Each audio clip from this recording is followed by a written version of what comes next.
Hey everyone, welcome to the Rarible community call on July 15th, 2021. We have a pretty light agenda for the day. We're going to get a few news updates from Mark. Max is going to give us some quick updates on what we've been doing on the vision mission for the DAO.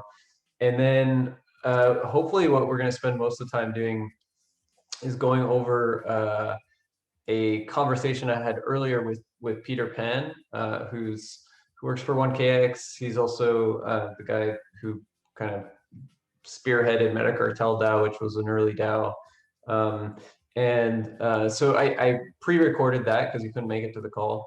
But the hope is to go over that and then get into breakout rooms and just talk about related topics and see, what sort of ideas come out of it, and then regroup and share some of those discussions. So, Mark, do you want to kick things off? Yes, sir.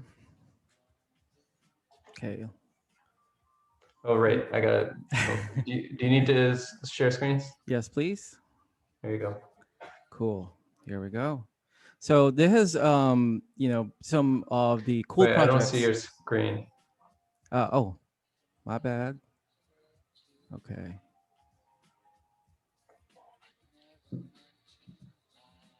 Share.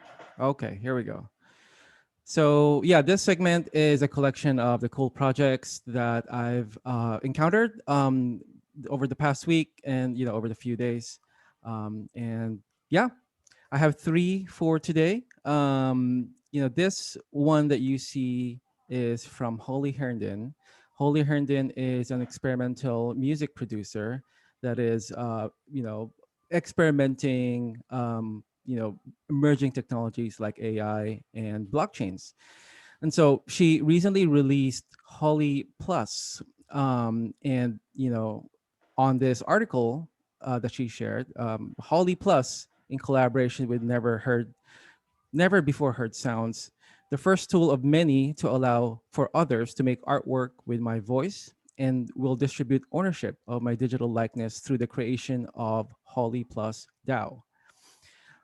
Voice models in combination with machine learning technology already allow for anyone to clone a voice to generate music and media, and the opportunities and complications inherent to these techniques will only intensify. This development raises novel questions about voice ownership that I think can be addressed by DAO governance.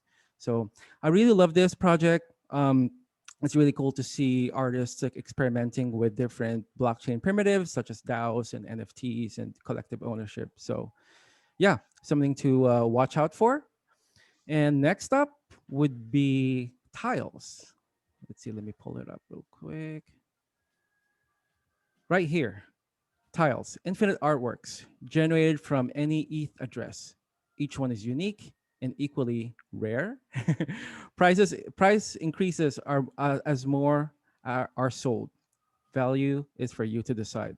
So Peripheralist, who is part of this call, designed these artworks, and it's supposed to be a generative artwork. The sale has not started yet, so consider this an alpha leak. So yeah, very excited for this project and looking forward to the drop. And then last but not the least, let me see, let me just, is Ethereum is looking to release or create a documentary, and to fund it, they're selling NFTs. So it's called The Infinite Garden, a feature documentary film. The film will follow stories of key figures in the community as the network transitions into ETH2. The team has secured exclusive filming relationship with Ethereum creator Vitalik and Ethereum Foundation Executive Director Aya Miyaguchi. Depending on contribution size, backers will be rewarded with exclusive and Infinite Garden NFTs by famed crypto artist People Pleaser, who is best known for creating the Uniswap V3 NFT. So yeah, pretty cool project. And yeah, I am looking forward to maybe be one of the backers. So we'll see. And yeah, that's it for today for NFT news. And yeah, We will link all of these on our newsletter for you guys to check out. Thanks, Eric. All right, thanks, Mark. So moving on to Max, do you want to give an update on our vision mission sessions that we've been doing on Mondays? Sure, for sure. Do you mind also giving me, or I already have the rights? Oh, no, I don't. Got it. Now I do. Great. All right. All right. So you guys can see my screen, right? Cool. All right. So last Monday, we had our second session. This time we focused on the mission. So just to recap a bit, the mission is, looking at really our purpose and our reason of being. In order to do that, we wanted to answer 3 questions. We spent around 5 minutes brainstorming on these questions together with, the participants. The first question was, who are we providing value to? And maybe let me read a few categories that we identified here based on the answers. So you can see newcomers to the space on the left-hand side, collectors and media consumers, creators, developers and builders, and innovators. At the end, we also voted on these, and you can see, creators and developers, builders are the ones that stood out the most. You can also see the amount of Post-it notes per category kind of here. Heading on to the next question, what do we do? So this one was pretty cool as well, and a lot of intertwining ideas. The one with the highest votes was, build open source tooling and public goods.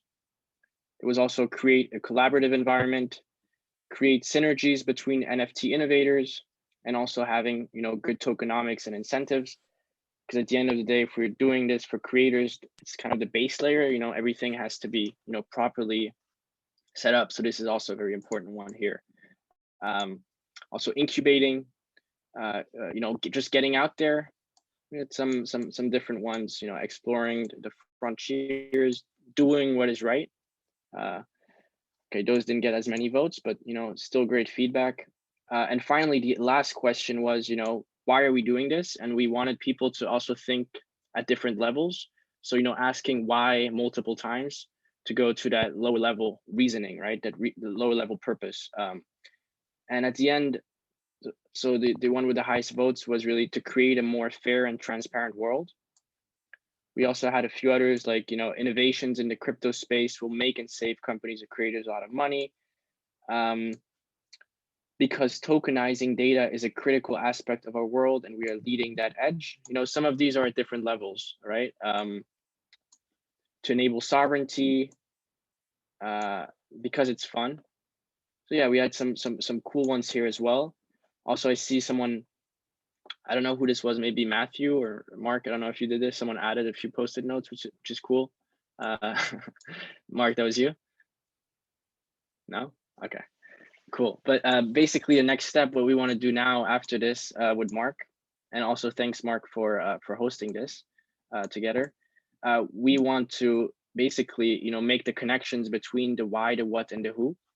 And coming up with a sentence that says we are doing X for Y because of Z, and we want to use all this stuff that we put in here. And again, this is going to be an ongoing discussion, so it would be cool if you guys have more feedback. Just come into the Discord, drop your thoughts, and we'll make sure to implement that as well.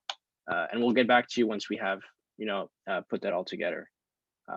Yeah, that's kind of it. Cool. Mark, you have anything to add? Yeah. I think you mentioned everything. I think one thing that I want to sort of like reiterate is that we are creating the mission statement together as a community, and we have our last workshop happening next Monday, this coming Monday, at 9 a.m. And we are going to tackle or figure out together as a community what our values are. And so, yeah, I would love to invite you. And yeah, it's going to be a fun time. And also this one actually, Mark, right? The inspiration board. So yes, I would also invite people to add on to this inspiration board that we have. Feel free to screenshot projects whose values resonate with you. And we see this as a sort of an inspiration board for our community. So Yeah, great work, guys. Woo. It's been really fun process. And yeah, I'm enjoying particularly the fact that I'm not the one leading it. So thank you guys a lot for helping there. All right, so next up, we have a conversation with Peter that I pre-recorded. There was some key topics that we talked about, and what I'd like to do is just think about those topics as we have our discussions. You guys can watch it, and then we're going to go into breakout rooms, and we can just talk about some of the topics ourselves amongst each other and see kind of what comes out of those discussions, and then regroup as a group. So I'm going to share my screen. Let me know if you guys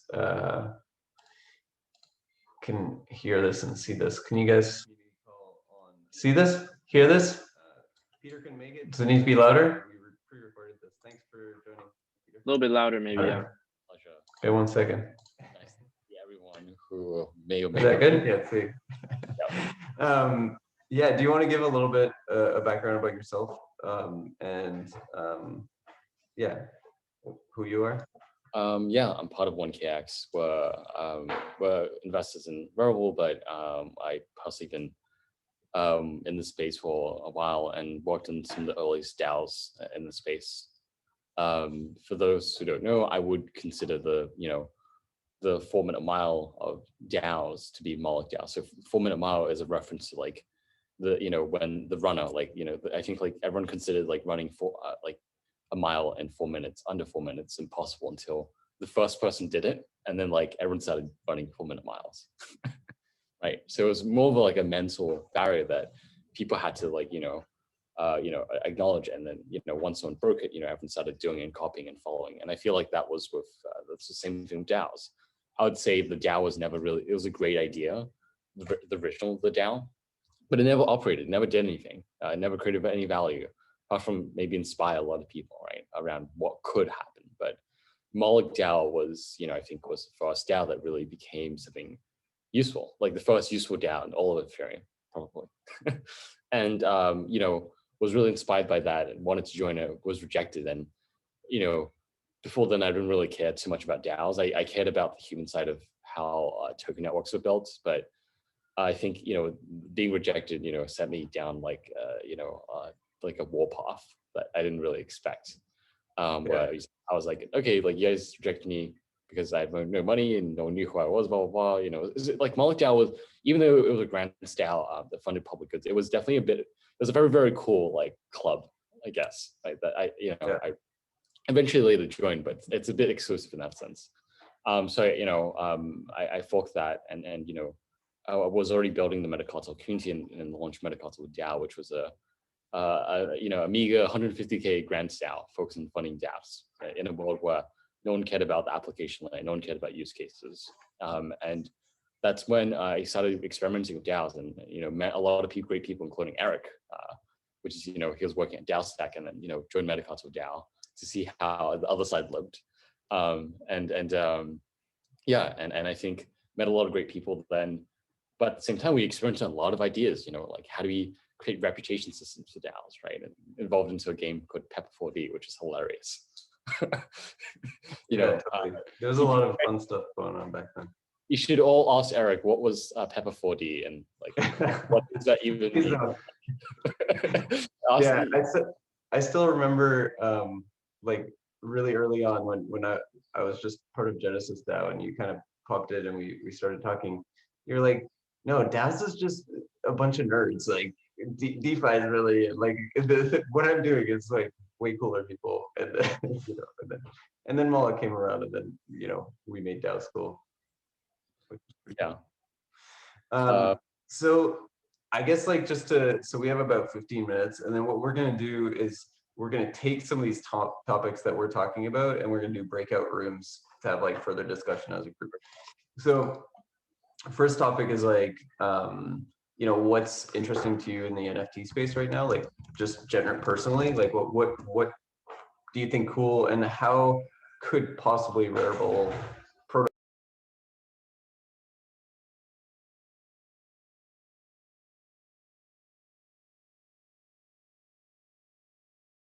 I love NFT art. Was very early collecting and creating art myself, and like I collect all sorts of random shit in my, you know, like random like I go to random decks, just like spider marketplace, and like buy random stuff. Like I love collecting stuff, right?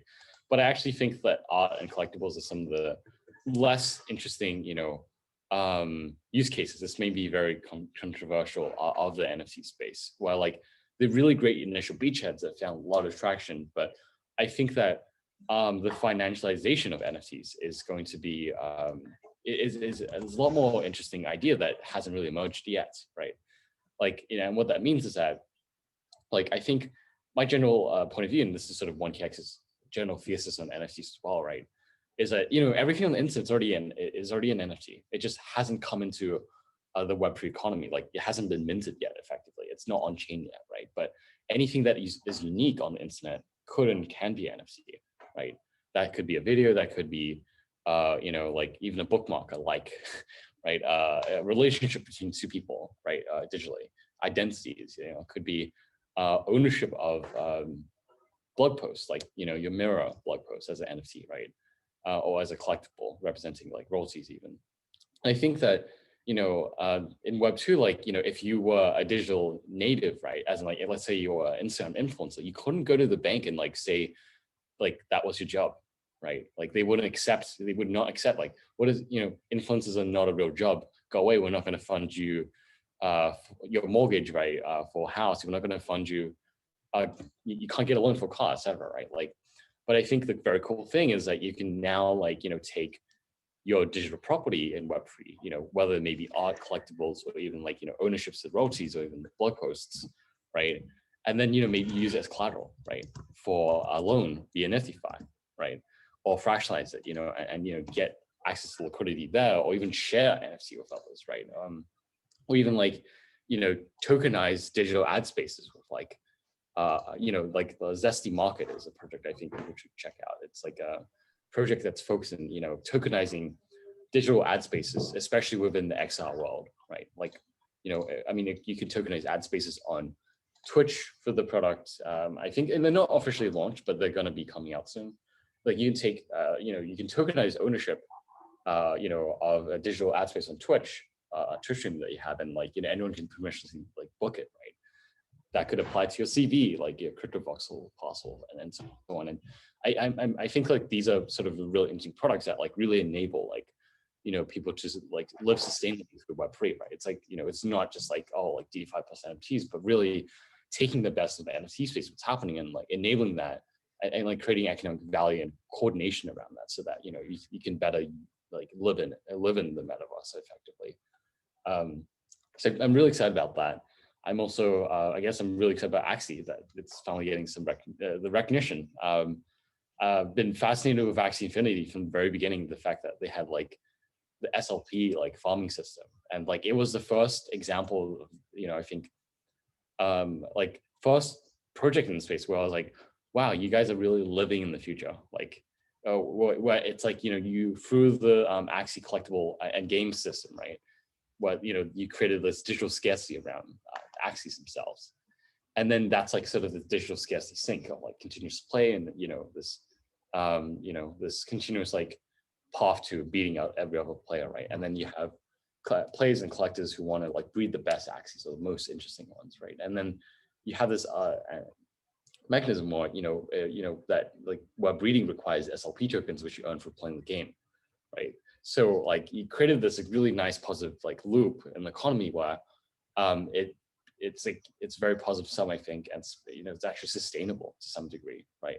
Also great, like, you know, it's the game and the SLP token is sustained by like the desire and scarcity of the Axies themselves, and the fact that it's sustaining entire like, you know, community in the, you know, in the Philippines, I believe. Yeah. It's just like crazy, like. Yeah. It's insane. Like this is 0, 0 to like 1 stuff that like is so cypherpunk, nuts. And the fact that the full, you know, it's really getting recognition. and the fact that they're financially doing well, not in token price, but the fact that they're going to become one of the highest revenue generating games of all. Like, I think Fortnite's doing like 2 mil revenue a day. They've been doing like 1 recently. Like, is absolutely insane. Mind-blowing. Yeah, it's real validation of like, oh wow, like. So I think that's the 4-minute mile moment for games. Like, Oh, totally. Yeah, it always felt like gaming was going to be one of the first like real world mass adoption markets, and it's really amazing to see it like come to life to a certain extent. I would agree. It's very exciting. Yeah, very pleasure to like watch that and follow that journey. Yeah, I would say those 2 areas of focus, like just, I mean, the financialization. There were huge areas. Yeah, and then Axie is just incredibly mind blowing. Yeah. So moving on to a second topic around DAOs, and specifically, some of the challenges we're facing at Rarible DAO. How can DAOs navigate, like, what are DAOs to do in an environment where like the tooling's still not mature, and like, we're using multi-sigs and snapshot, and we have like centralization points, and like, there's likely going to be a lot of iteration in the tooling. Like, are DAOs just supposed to experiment, or like what do you like imagine is like the best way for DAOs to navigate this like changing environment? Because I'd imagine it would be hard for a company to like change their entire operating system like every few months or every year. Like, do you see this as a problem for DAOs? Or yeah, it's a good point. I still remember the days where like projects would launch, not even with like pre-snapshot days, where like projects would launch with just emoji voting in the Discord with no like on-chain follow through, right? I mean, so that's sort of snapshot of how it works, it's off-chain voting and signaling. But yeah, I think like, really early stage DAOs, like it's expected that like not the teams or the contributors working on it aren't able to like do everything at once, right? So it's this idea of like, decentralization isn't the most important thing like early on, like this idea of progressive decentralization. But there's also this, sense that when you're starting out and you're fairly early stage, you have a lot bigger problems in like, building something very valuable and useful first. And then, I think there's a stage where like, when you need to bring the community in, right, and get a lot of help from the community, that's a really good time for decentralization. And then there's this question like, okay, you want to do that now, like what tools do you use, right? I think, it took a while for the compound, smart contract standard to really emerge as like, something that works. I think before everyone was really thinking like, what is the smart contract template we should use for, voting, delegation, management of funds. And, I think everyone's been using compound just because of how lightweight it is and how easily you can modify it, right? And I think that's been an emerging standard, and I think everything will really revolve around it, right? And I would say I would agree with you that in the sense that tooling will continue to sort of evolve, and that's why it would probably make sense to see like smart contracts, I guess even tooling built on top of the compound governance system, right, or the smart contract template / framework, and then like build on top of that in a more modular fashion, right? And so I think they're gonna find some universal tools like off-chain voting, like signaling, like snapshot. They're gonna have obviously base frameworks such as like compound, and it's gonna sort of evolve from there, I think, right? Like where you get more sophisticated like voting like technologies, right? Like like yeah, and I think it's gonna evolve, and it's gonna likely take on this sort of modular fashion like approach. Yeah. So I guess we just have to live through the growing pains and basically wait until. Definitely, yeah. I mean, even today, like running companies themselves, it's a huge pain in the ass. It's like the company, like in the modern Western world, since I would say like since after the creation of the United States and like the Constitution of the United States, and like probably like the first state that like enabled permissionless creation of like permissionless like and limited liability LLCs like was in like Delaware in the late 1800s, right? And like we've had like companies for maybe 1.5 centuries, right? Like 150 years, they still suck. Yeah. So Totally. I think, it's not that it'll take 150 years, but I do expect that there to be a certain amount of inertia. Like, Yeah. well, Totally. Okay. So last topic, and I know it's a big one. There's a lot in here, but what are some of the challenges you've seen for DAOs that have been started by companies? We saw recently there was some tweets about Uniswap and some of the voting going on there, and we don't need to get into that, but I would love to get into that. Yeah, like I think, well, my personal view, from an objective standpoint, is that Uniswap had the biggest community of all in DeFi, yet it managed to like completely waste the opportunity to build a community around that audience, right? It's like very two different things, like audiences and communities. Audiences are like, many to one. So it's like Hayden or Uniswap like saying, these are my ideas, and everyone listening to them. Communities where people collaborate and share ideas and work together toward a common goal or for a common reason, right? It's more collaborative. It looks more like a P2P sort of network, right, than anything else. And they failed to really build a community. They never really engaged the community, like, or audience members. You never involved them until it was like, hey, it was too late. I think. And is that a common trend for like companies starting DAOs? Absolutely, but I also think Hayden and none of the investors behind, Uniswap understands community building. They just don't. It's not the competency at all, and the failure is in failing to recognize that and patching that, right? And I believe this is a very objective take. Like, this is just an absolute failure, which also led to the emergence of SushiSwap, which took advantage of that. It was that market of opportunity, effectively, right? And I think, yeah, it's in general, it's a very common pattern when the founders, core competency is with technology and research and engineering, not with community and people, right? And I think the common issue oftentimes is like recognizing when you're building a token network, like, how do you, it's like really being clear about how you want the community to be involved, and then like, actually like designing the network in a way where like, like it engages, like it's, I wouldn't say like you want to like engage, like bring people into the product or into the protocol unnecessarily. Like Uniswap is okay, like end users don't need to think about Uniswap, right? But maybe like the devs and like builders might have needed more support early on, right?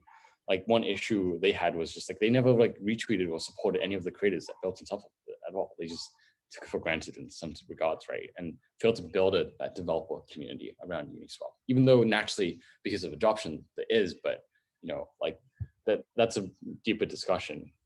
I think that the problems like the common problem I think when you're launching a DAO that's started by a centralized company, a normal company, right? Even with like Rarible.com, right, where it's like sort of you have the core company and then you have like the decentralized protocol, right? The common issue is like, I think not creating a level playing ground between the community participants of the DAO, right, versus the core team, and instead, treating it like a separate group. Whereas, in reality, you have to really put everyone on the same playing ground, and only then can there be this like working relationship where everyone feels like they can be part of something, that they can influence, right, and they can be a part of and have an impact with. And oftentimes I think founders are treating it like, oh, they're community members, or like they're DAO, they're different from us. We're gonna present to them as opposed to work with them and collaborate with them, right? That's a big sort of I think, I wouldn't say mistake. You can solve this, and it's definitely a working mentality that I've been pretty big to call out with portfolio projects I work with, and like something I really point out. And this is all the way from like working mentality all the way to like, how do you structure a Discord? What do you even present? How do you involve others, the DAO members in with what you're working on, right? And that's definitely one big issue. Other issues sort of include probably, focusing on community, like just focusing. Yeah. Do you want to? I'm sorry, what? There's a garbage truck, so I'm going to go close my window. Oh, go for it. Yeah, I'll continue after.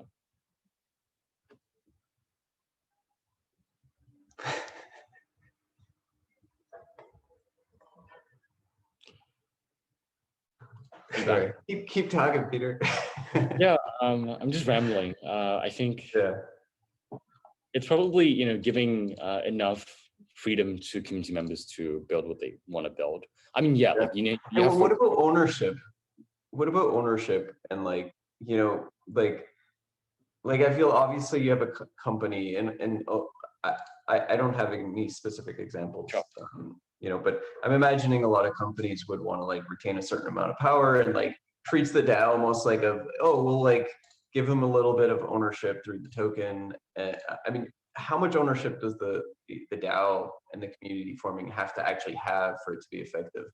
I mean, I'll be honest, from a perspective, from the perspective of someone who's created DAOs, I like absolutely wanted like to keep and retain as much control and power until I realized it was on the right path. Right. Right. So I really wanted to, I really wanted to influence it and make sure it was like on the right path before like I could, it was at a stage where like it was decentralized enough. And at the point where like I couldn't really control it. Like, you know, with Metacartel, for example, as a DAO example, you know, like I don't even think I have DAO shares today. You know, I don't think I have an account that has them. Actually, I do, but technically I don't. It's like someone else's, right? Yeah. But and I think like the reality is that early on, it's very important to where the DAO goes, and I think that should be an opinionated sort of curated, you know, method of like building out the DAO, right? But once you get the right people involved, you know, like people you identify you want to get involved in, you want them to have a voice, you want them to shape the DAO, you want them to, you know, it's there's this like sort of, you know, spectrum of like influencing it and curating it and then letting it be driven by its members. And that your sort of working approach of a DAO, I think, slowly shifts from left to right, you know, as you make more progress, there's more people involved. And like, that's the only way I think you can really scale a community contribution and participation. It's when like people realize that there's no one else driving this and that they're the only ones like in charge here. And, you know, it takes maybe someone, a team early on or a few creators to really bootstrap activity, like get things started, help coordinate some grants, you know, really create, like help the community find its first wins, like to get some momentum. But after that, I do think that how you scale it is really by like grassroots bottoms up participation. And you want to have all the right processes there for like, you know, getting the funding to do certain things and run initiatives, having the necessary sort of sense of programs there for long-term incentive alignment. Like, you know, if you work a lot on, you know, Rarible DAO, like how do you get rewarded, you know, and be aligned long-term, right? What does that even look like, right? What, you know, creating like, you know, there's sort of a lot of social infrastructure, like, you know, setting priorities, you know, aligning everyone over the vision, creating moon landing goals, right? Like moon landing goals are like sort of very clear, actionable, and time urgent goals that, you know, you can sort of achieve in an immediate time frame that aligns everyone behind it, right? So that might even, yeah. And yeah, I think there's all sorts of like social infrastructure that needs to be there, but I think that once you get it up and running, it's definitely like you can, so I wouldn't say hands off, but your role becomes like, you know, job of a like warlord, you know, sort of becomes more of a facilitator, and like, you know, you're sort of just empowering like, you know, anyone who wants to be involved. Yeah, cool. All right, thanks a lot, Peter. We have a pretty packed agenda, so we probably have to end it here. All right. Yeah, that was basically it. I will definitely send a link to the video. But yeah, I thought we could get into breakout rooms, maybe do 3 groups and just, you know, talk a little bit about what you took from some of that conversation, took away from that. You know, whether there was 3 topics really. One was around, you know, what is inspiring to you in the NFT space. You know, you can feel free to talk about whatever you want, but what's inspiring in the NFT space, some of the challenges associated with companies decentralizing, some of the challenges associated with DAO tooling and how we operate.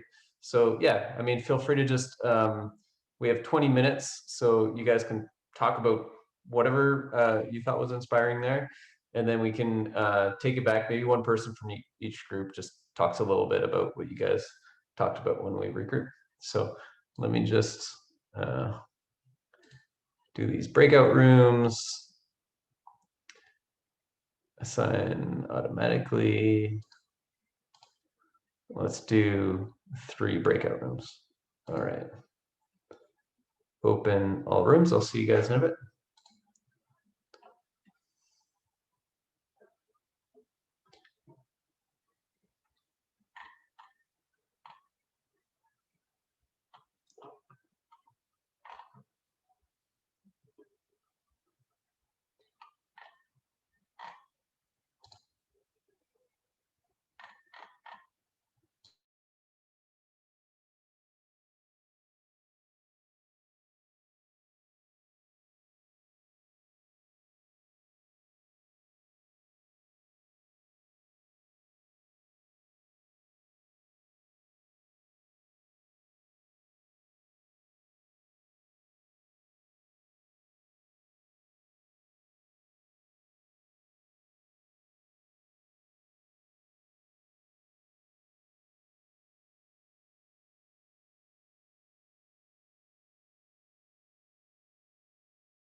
Fuck.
You did All not right. break everything. I didn't break it. I didn't break everything. I'm super happy. We're back. Oh my god. So much technology. Like pressing the buttons. All right. So everyone should be joining here in a second.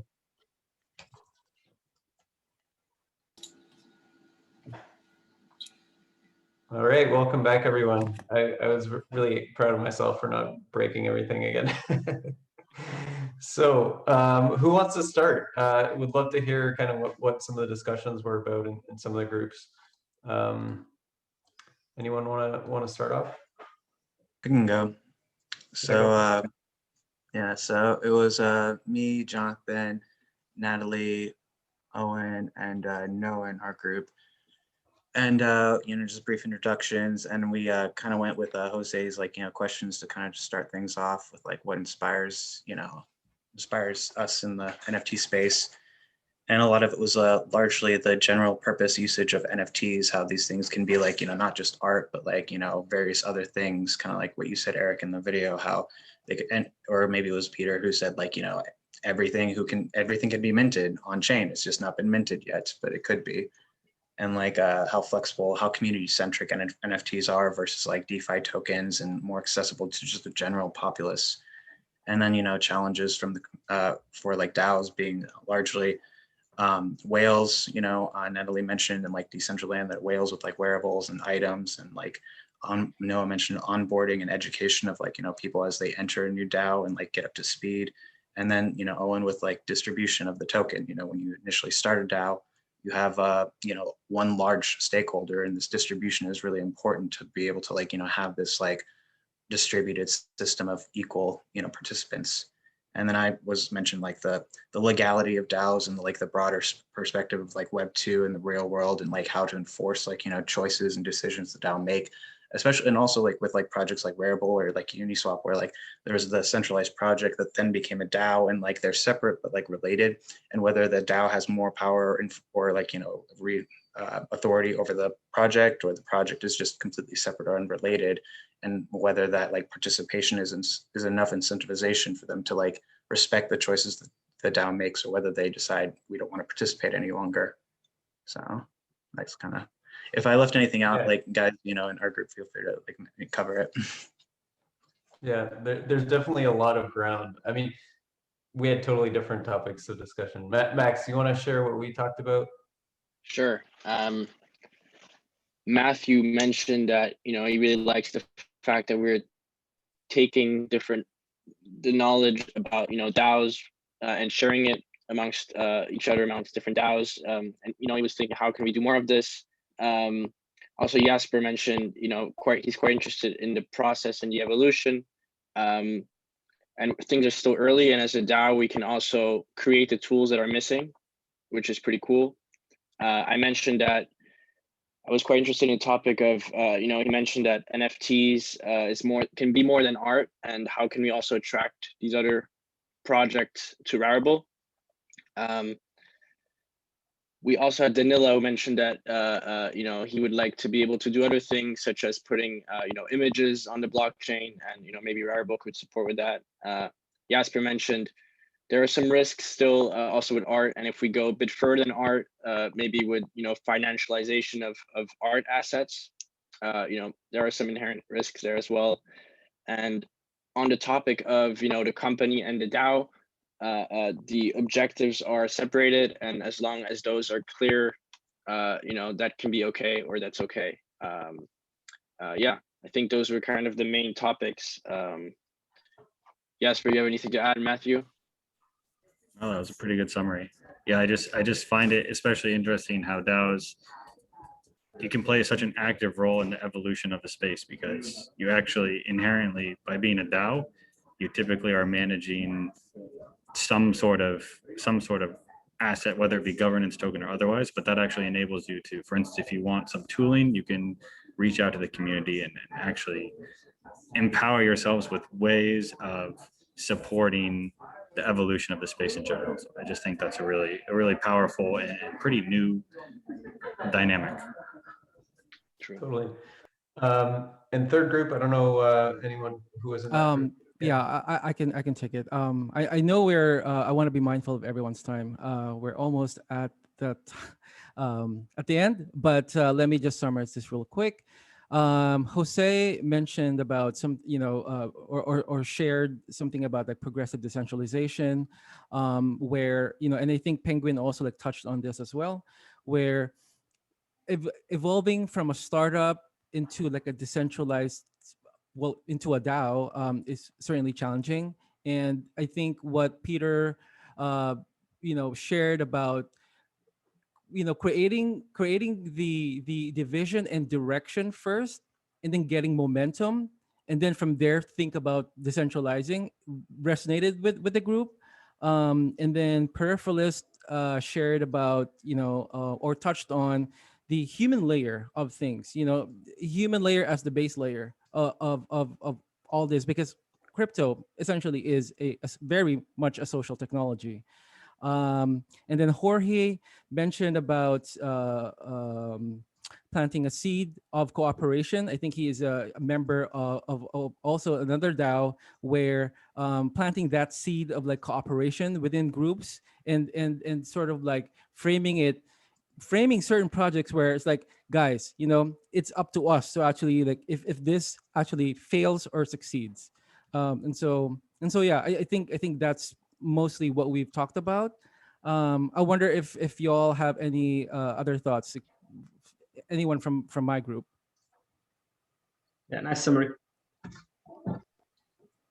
Awesome. So we're out of time. I just want to thank everyone again for, I know everyone's super busy, we've got some founders here and like everyone's busy and working on really cool stuff. So thank you everyone for participating in this discussion and learning together. I'm hoping to do a lot more of that. So, we've been doing exposure to projects and stuff, but I think this like learning together and building this journey together is going to be very interesting, and hopefully we get something out of it. So thanks everyone. See you guys. Peace. Thanks. Bye. Bye. Bye, guys. Take Bye-bye. care.